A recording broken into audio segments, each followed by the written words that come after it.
Hello, and welcome to this edition of California's CEO Magazine. I'm your host, Alexandria Nardoni.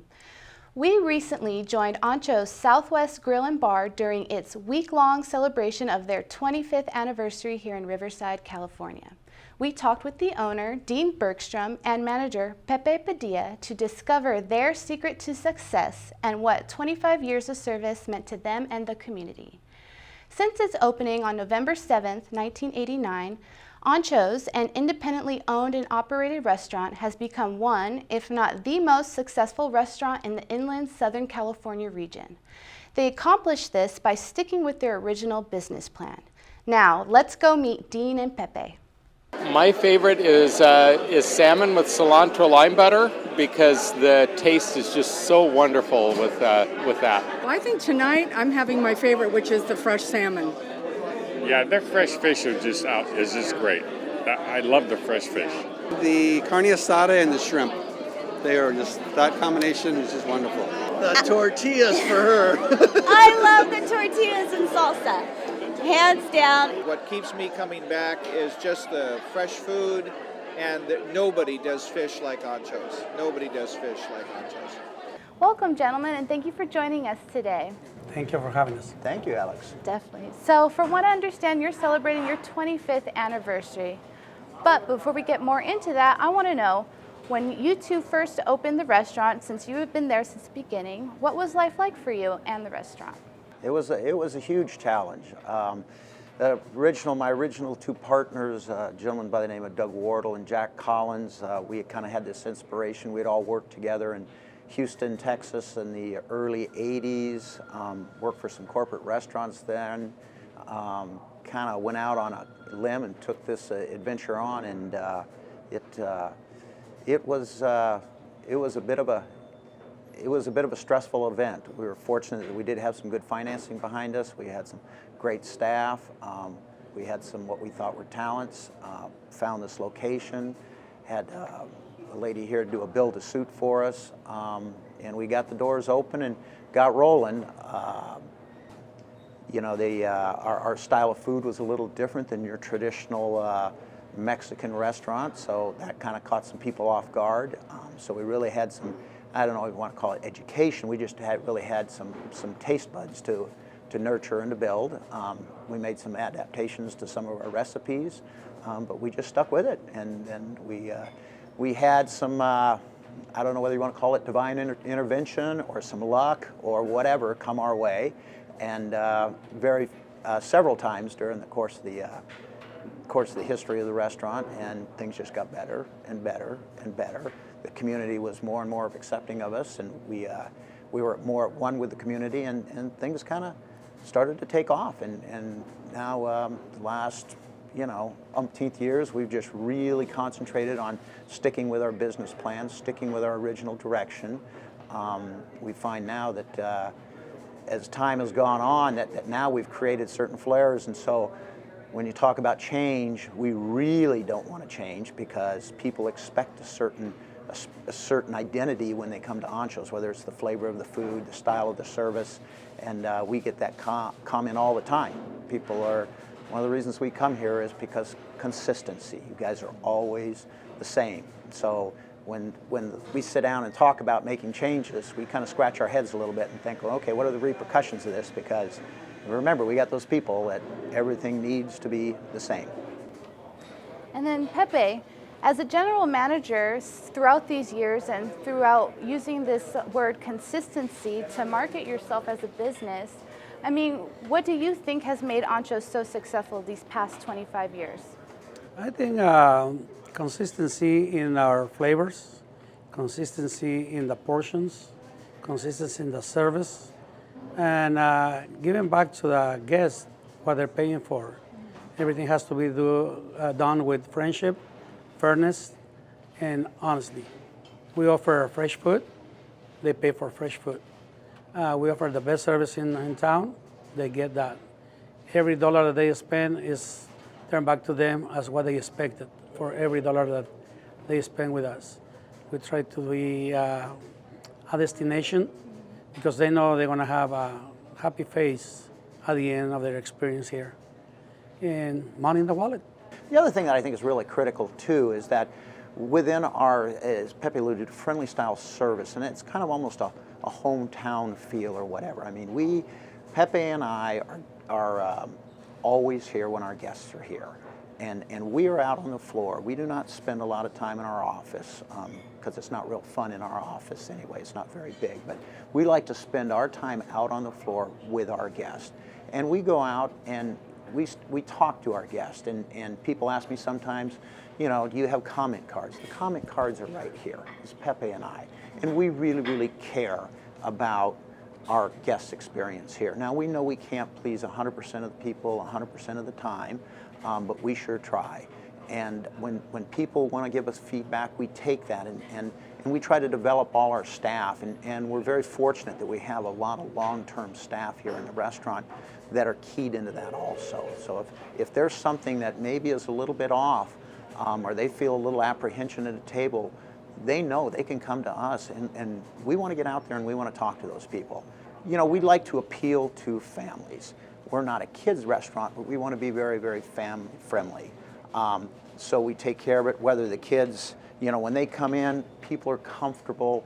I think it's in some ways the general setting of the restaurant. I mean, the floors are concrete, so I'm always kidding people when the kids kind of make a mess on the floor. You know, they're bringing little 1.5, 2-year-olds, and people feel bad. Oh, I made a mess, and I tell them, you know, if the floor was, I mean, the restaurant was designed that way. The restaurant was designed so we come over with a broom, a dustpan, a mop. We can clean up after the kids, and then off we go. You know, but as far as coloring sheets, dough balls, the tortilla machine in the middle of the restaurant, popsicles, which is a huge thing for the kids. You know, it's like home. It's you know, the parents can, you know, okay, you got to eat your dinner first, and then you can go get a popsicle, and off the kids go to the popsicle cooler, and so that really enjoys that, and we enjoy that interaction. And Pepe and I've seen now, it's kind of a chuckle. Little kids that were, you know, 3, 4 years old running to the popsicle cooler now are 23, 24 years old, and they're 6 foot tall, and every now and then we see them over at the popsicle cooler, and that's just because that's a tradition when you come to Anchos. And Pepe, have you had any guests come up to you and tell you about a specific type of dish that they hope that you guys never ever change? Well, the fajitas, the skirt steak, definitely the skirt steak, the ribs, and the shrimp. I think the size of our shrimp is unique. It's really big. People all the time praise the flavor and the size of the shrimp. The fajitas, the steak, like Dean said, is the only cut basically we offer. Different presentations, whether it's in a carne asada, tacos al carbon, quesadilla steak, taco salad steak, fajita single, double, combos 1 through 4. The main ingredient is the steak, outside skirt steak. And they, like Dean said, whatever you do, don't change this. You can probably increase the price, I keep buying. You can, if you do a little bit less, I might be coming, but do not hurt us changing the product. My favorite dish is the steak tacos. The steak is delicious. My favorite meal is the carne asada. The ribs are amazing. They like fall off the bones. Like it's the most amazing set of ribs you've ever had or seen in your entire life. I love their fajitas. I love their carne asada. The taco enchilada burrito menu is hard to beat. I especially enjoy the homemade tortillas. Putting some butter, some salt on it before you eat. Oh, it's great. My favorite food here is the carne fajitas. They're the best in the whole county of Riverside. So you two explained that your food is fresh. Now, but what does that mean exactly? Because many restaurants say they cook stuff hot and fresh all the time, but usually their food comes out of a freezer. I mean, what makes Anchos unique in that aspect? Well, we use fresh products. Everything comes fresh. For instance, the salsa is made with roasted tomatoes, onions, peppers, blended, and done gallon by gallon as we serve it. The guacamole is fresh, also made every hour, every 2 hours, as long as we need it. We just keep making it fresh. It's not previously frozen or liquefied or out of the bag. The fish, we got fresh delivery daily. Doesn't matter whether it's salmon, ahi tuna, ono, halibut. The cooks in the back get the whole loin. They trim it, they clean it, they debone it, they portion it, and then it's cooked right on the spot on the mesquite grill. The chips are fried as we go. The chips got cut here, the salsa made here, everything cooked on the mesquite, and the fresh produce comes, all our peppers come from Santa Fe, from Albuquerque, New Mexico. We don't have anything out of bags, and anything out frozen. What else do you think makes Anchos unique? Well, I think Pepe kind of slipped on a little bit there, or missed, is obviously our tortillas, which we have a tortilla machine right in the middle of the restaurant. There you go, Pepe. And you know, right there, our tortillas. We have a machine. When we originally designed the building, we had intent that was going to kind of be a showpiece, and over the years that has developed, and those tortillas are coming off. That machine gets turned on at 9:30 in the morning, doesn't get turned off till 10, 11 o'clock at night, and it's cranking out tortillas all day long. We start back with in the back with a great big Hobart mixer, a 60-quart Hobart mixer. We got a couple of people in back that are making that, 25 pounds of flour, and adding their ingredients or whatever, and then rolling them into little dough balls, and off we go. So a lot of people think that tortilla machine, they think that's kind of interesting, and it is a labor saver a little bit having the machine, but most of the labor's already been done in the back of the house, where we've taken hours and hours of just prepping those dough balls. But when you talk about, you know, the salsas, fresh salsa, we're probably using 125 to 150 cases of tomatoes a week coming in the restaurant, 30 to 40 cases of fresh Hass avocados. And every day before the shift, after the shift, we're prepping that. At nighttime when we're done, that's what we'll do, a prep on our salsa, so we have a chance to roast the vegetables off, like Pepe said, then chilling them down, and then the next morning we're adding them, and we're only blending them a gallon at a time. As Pepe said, our chilies for our red chilies, our green chilies, are coming out of New Mexico. For our red sauce and our green sauce. So everything we have, we try to, we make from scratch here. People are always amazed, and our desserts or whatever, where do you get those? I say, we make that from here. Where do you get your blue cheese dressing? We make that here. And as the years have gone on, it's been really tempting to contract that out, or to cut some dollars, or save some dollars, as it were, as people, you know, there's just easier ways, less prep time. You talk about the increase in minimum wage and labor dollars to do all this stuff. Well, it all comes with a price tag. And so it gets very, very tempting to say, hey, we could save this amount of money if we had our onions already chopped for us. But we've always kind of stuck to our guns and said, let's go.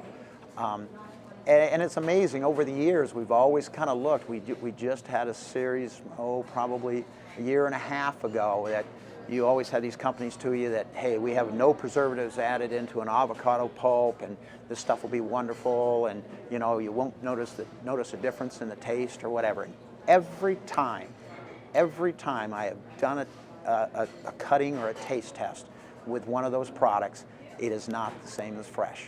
And I just tell them now, whenever salesmen or a rep come in and they want to sell me something, I said, Buchos, they come in, I bring them in, I said, okay, that's fine. You've got this great product, now let's just do it. Here's the easy test. Let's put it up against a fresh product. And every time it doesn't pan out. So, I mean, throughout the years, and while Anchos has been open, this region has encountered some difficult economic times. I mean, has Anchos ever been affected by this, or has it prevailed?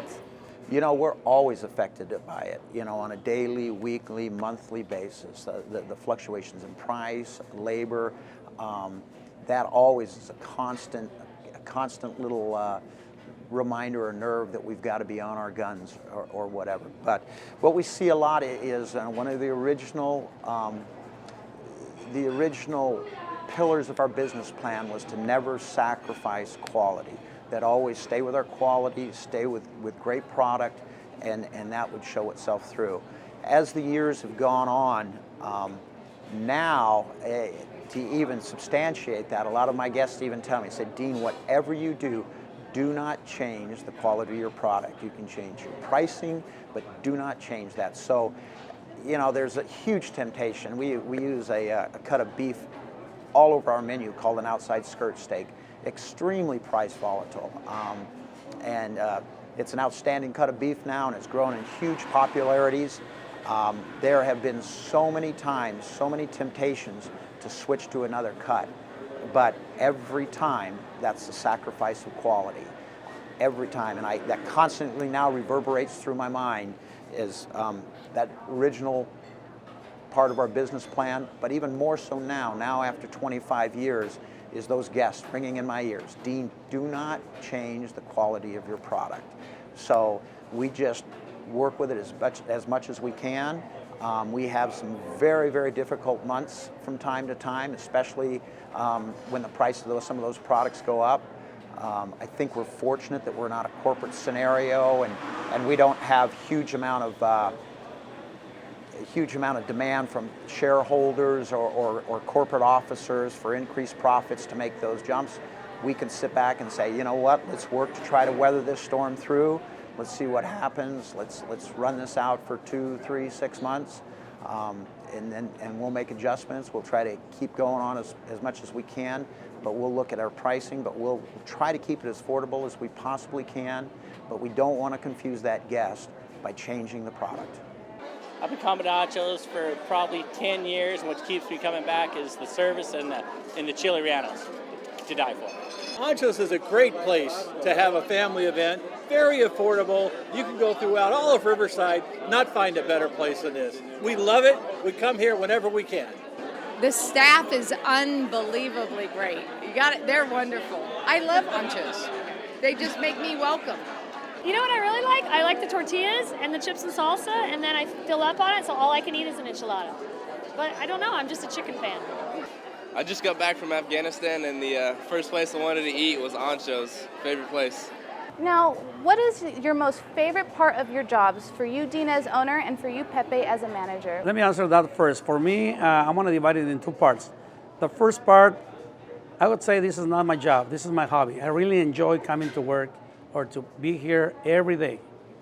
This is the most interesting part, the most fun part for me. The second part is to work with the people I work with and to work for the people I work for. I work with good employees, long-lasting employees. I work with Dean, that I have learned a lot from him as far as honesty and hard work and respect the customer and give the customer back whatever they buy in and do everything by the book, nothing outside the lines. That's to me what I really enjoy. Working on Anchos, which is my hobby, and working with the crew I work with, and for the customers that we, day in, day out, we interact. Some of them are more than customers, they're friends now.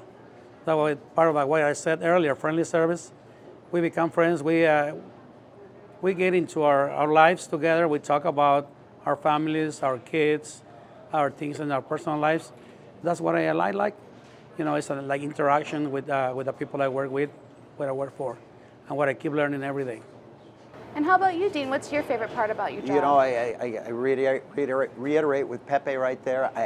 I think it's wonderful. It's fun to come in and work with these kids. Now that Pepe and I are getting a little older, it's kind of fun because we're running around with a lot of late teens or early 20-somethings, but we still feel like we can kind of keep right up with them and have a good time, and it's always kind of nice to have that kind of crew about you. I think the whole thing kind of keeps you young. Now, eating here is one thing and enjoying the food here in the restaurant, but what about when it comes to catering? How do you uphold the same philosophy of delivering the freshest ingredients and your consistency with the meals? You know, our catering program is designed to specifically mirror what we have in the restaurant. So what we're doing out at an on-site catering, whether we're bringing a grill out and grilling on location, we're going to use all the same products that we have in the restaurant here. To be honest, we don't want to try to get real cute with a lot of different things. So those same products, that skirt steak, that fresh grilled chicken done over a mesquite wood fire, it's what we do with our catering. And the reason a lot of we do that, one is some is simplicity, but also the other is that when people come, and we get this quite a bit, we'll go out and do a catering and somebody will experience our food on a catering and they're just amazed at the taste and the quality of the food, and they have to know where this restaurant is, and they've never heard of it before, and that'll draw people into the restaurant. On the same token, people that have come to the restaurant for years and years, and now they have that special occasion, they have that wedding, they have that Christmas party, they have that big birthday, they have that anniversary, they have that reunion. that they want to do a catering. Well, they need to be comfortable enough the fact that the food that they're going to get on that catering is going to be the same experience that they had inside the restaurant. And we're very, very good. Laura Fryer, our catering coordinator now, does a great job working, trying to make sure that all that's coordinated and that, you know, once again, that the product, the freshness, the quality of that product is the exact same as what we are going to offer here in the restaurant. Now, before we end this interview, I want to talk a little bit more about the type of guests that you draw in. Now, you say you have some that come from all over the Inland Empire, but how about out of state? I heard that you have some that fly in from New York sometimes? I know some people that comes even from Alaska. It's an ex-employee, Anchos alumni, and now she runs some kind of a program with the health department in Alaska, Melissa Red. Oh, no. She's actually a dentist. A dentist there. Well, she always makes sure that she gets here with the whole family. And we got customers from Dakota, customers from Utah, customers from Las Vegas. There's customers that just come and eat from Phoenix and go back. There's customers from Texas, customers from Savannah, Georgia. People comes all the way from Philadelphia, North Carolina. Before making it home, the destination is Anchos, from the airport to Anchos. And then from here they do, but the first stop is Anchos. And then, you know, has a lot of friends that come from Washington, Oregon. Actually, one of the instances I can think of, and it was jaw-dropping. I had a young couple, they had been in the Philippines, they were regular guests, and I hadn't seen them in a while, and they had been in the Philippines for 3 months. They had flown back to the United States, landed at LAX, it was a 19-hour flight, got in their car, came back to Riverside. Now they've been gone for 3 months. They've been flying for almost a day. And do you think they would go home, maybe relax or whatever? And the first place they came was Anchos. I got goosebumps now when I think about that. I mean, I couldn't believe it. They had to have been exhausted. And they're like, no, we're going to come to Anchos and then we're going to have it. I had a very similar scenario happen with some very regular guests from Toronto, Canada. Same thing this last summer. They flew into LAX, and before they even go home, they're going to come to Anchos. But what we see a lot is, you know, people that have been out here, maybe they've moved back to the East Coast or to the Midwest, or transferred out because of their jobs or family, or just retired in another state. And when they come back to Southern California, they're a list of things to do. We're going to go to the beach. We're going to do Disneyland. We'll do SeaWorld, you know, or all these other things, and we got to go to Anchos. And it's really kind of fun to be kind of included in that. But some of them, and they'll tell you, they say that's what we do. We wouldn't miss it. And it's, once again, it's truly humbling that people, I mean, sometimes I'm amazed that people will actually do that. Now, Pepe, what is one of your most memorable moments here? Oh, I don't know. I think every day is different to me. Every year is different. I have enjoyed working with a lot of people that is no longer with us for whatever reason, that they become either CHP officers, police, ministers, doctors. I still maintain friendship with them. Probably the moment that I enjoy the most is just being here. That first day of my life on Anchos. I want to say something, I don't know if this is right to say, but I hit the lotto 3 times.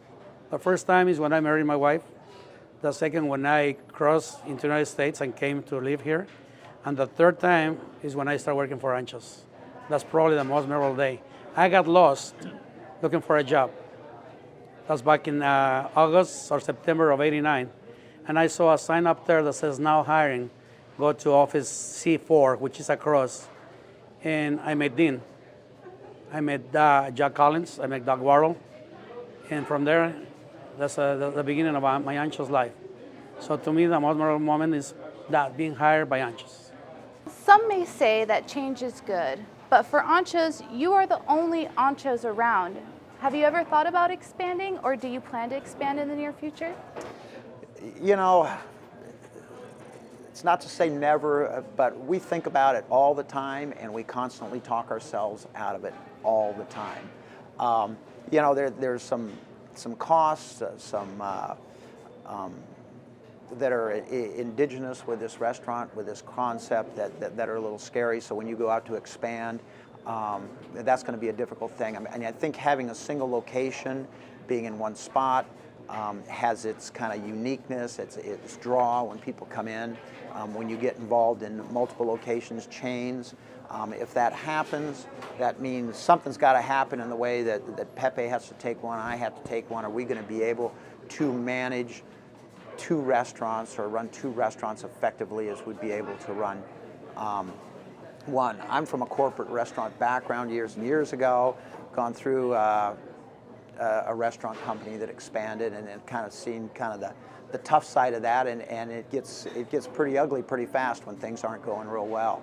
So you know, once again, we want to avoid change, and then one of the things is just growth. I mean, over the years we've been very fortunate to see our sales grow, and one of the things we've done this year is we've brought on a new manager, Saul Avalos, who's been with us for years and years. So in essence, we've promoted from within. That's helping us a little bit more, kind of shoring up some of our operational issues or whatever. But you know, being able to get great quality people like that is really, really important. But the ability to you know, you got to think long and hard before you decide that you're going to open another restaurant, because everybody's on the gung-ho train or whatever, but things could, if a few things get a few clogs in the wheel, it can be real ugly real fast. And we've got a wonderful experience here. You know, we have almost 90 employees. The decisions that we make, we understand that, and Pepe and I feel very strongly about this, we're not just making decisions for ourselves. We're making decisions now for all of our employees. It's not a lot of just, you know, we have a lot of college kids, young kids working for us, but as I said before, we have people in the kitchen that have been working for us for 24 years, make a wonderful living. They have families. We have several people in here where we have both the husband and the wife working for us. So we have to be very, very careful, because Anchos is their livelihood and it has been there for a long, long time. And if Anchos doesn't continue to thrive, those people now are out looking for a job somewhere else, and that's very important to us. So the decisions, once again, after you've been there for 25 years, those decisions weigh a little more heavily on you, because those relationships with those people and that responsibility that you have to those people working for you becomes far, far greater. So decisions I make or that we make are heavily vested, not only with ourselves, but also for our staff and everybody that's here. We love Anchos!